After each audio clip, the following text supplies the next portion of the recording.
United Kingdom, along with most countries of the global north, are experiencing their highest levels of non-wartime militarism probably in history, where security is defined in remarkably narrow terms. Crucial to this militarism that so dominates us at the moment is the influence of the defense business, an industry that counts its profits in billions and its costs in human lives. Global military expenditure is estimated to have totaled $1.75 trillion in 2014. That's $250 for every person on the planet. The trade in small and light weapons is worth only around $8.5 billion a year of that, which contribute to the purchase of between 4.5 and 5 million firearms every year, which are responsible for approximately 526,000 violent deaths on an annual basis in warfare and murder.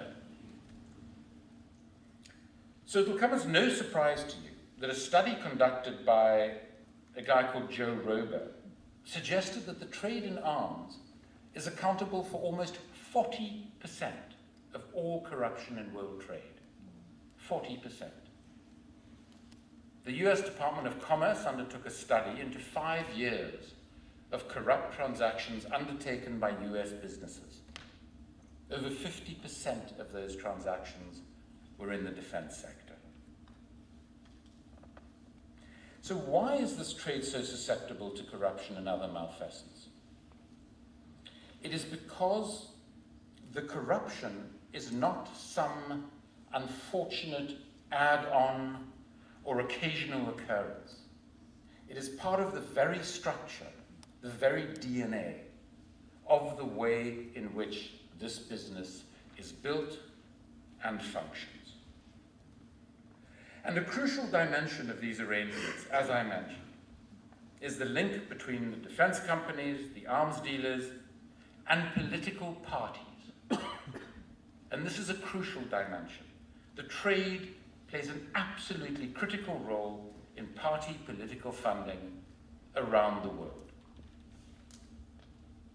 Important also to be aware of the fact that this national security elite who run the industry not only wield enormous power while they are enriching themselves personally, but also operate in something of a parallel legal universe, as they seldom face the legal consequences of their often illegal actions. To give you 2 very quick examples. When we wrote the book, working with a research team in British Columbia, we calculated that there had been 502 recorded violations of UN arms embargoes since they'd been introduced. 502. How many resulted in any legal consequence whatsoever? 2. I had the misfortune of experiencing this industry firsthand as an ANC Member of Parliament in South Africa. I ran the main financial oversight committee in Parliament. A report came to me of a $10 billion arms deal that we had entered into.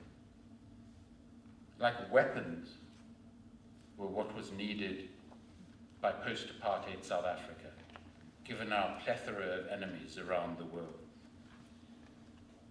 $300 million of bribes were paid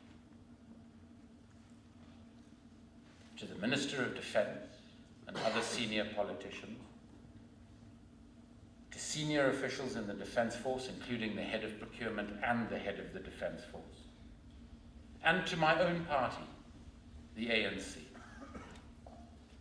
BAE Systems, the British company, paid £115 million of bribes on one contract, for which they did not even make the initial shortlist. Their quoted price was 2.5 times the price of the jet that the Air Force actually wanted.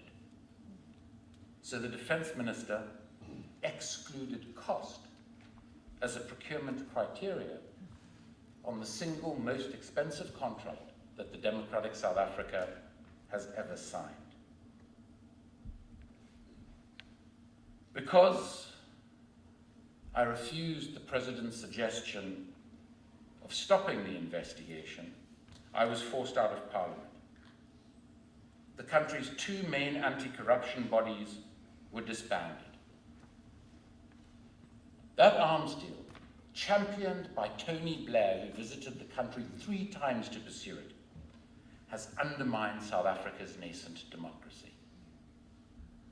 Our current president, Jacob Zuma, faced 783 counts of fraud, corruption, and racketeering in relation to that deal.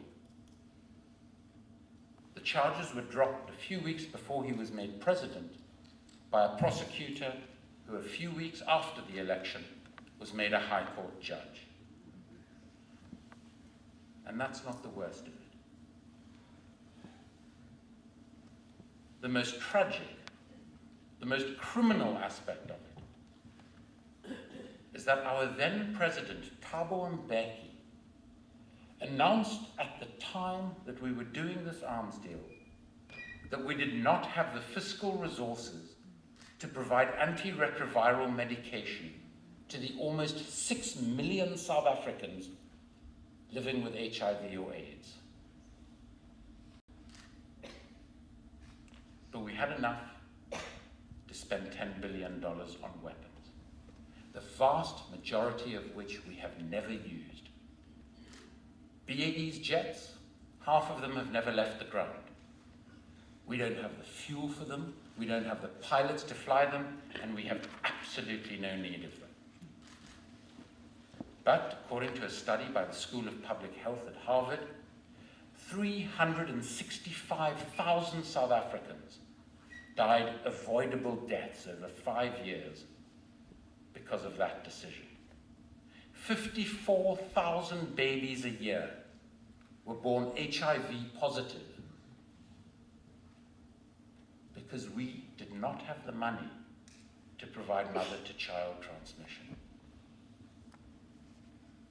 Tell that to the next British politician or to Tony Blair and his Faith Foundation when they tell you that corruption is a victimless crime.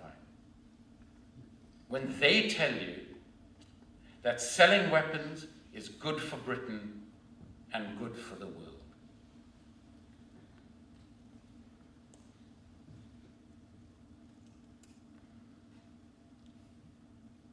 The reality is that if we as ordinary citizens accept the status quo of the global trade in arms as unchangeable, this business will continue to make the world a poorer place, a less democratic place, a more corrupt place, a more dangerous place, and a far, far less healthy